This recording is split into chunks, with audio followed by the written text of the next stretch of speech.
हाँ जी दोस्तों, ए मेरे पंजाबी भरा इंडिया तो सरदार जी ने ते इन्ना लाडी सिंह इन्हों मैं प्यार नाल आखना, बाकी सारे भी लाडी सिंह आखते हैं। बाकी इन्हें ना इन्हों तो पुछ लैने जी। लाडी साहब तुहाडा सीधा नाम की है? मेरा नाम बलजिंदर सिंह है जी। हाँ जी, इन्हों नाम बलजिंदर सिंह। हाँ जी, ये तुहानू सारे सलाम पे आखते हैं।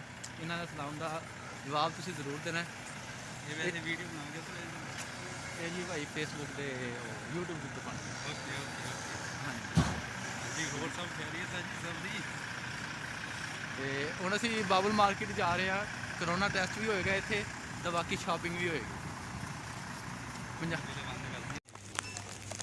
इस टाइम असीं आ गए हैं बाबुल मार्केट। सरदार जी शॉपिंग कर रहे हैं।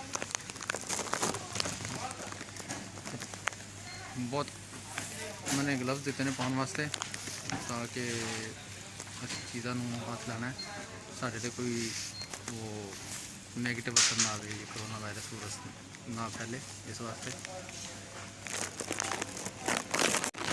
ते बाबुल मार्केट के शॉपिंग होंदी पई है, देखते पे हो। मास्क, ग्लव्स, पूरी हिफाजत है। आप देख सकते हैं कि पूरी हिफाजत का उन्होंने अंदर कोरोना का टेस्ट हुआ है और माशाल्लाह हम दोनों का कोरोना का टेस्ट नेगेटिव ही है। अल्लाह के फजल करम से ये रब का बहुत बड़ा करम है कि कोरोना वायरस का जो रिज़ल्ट है वो नेगेटिव आया है।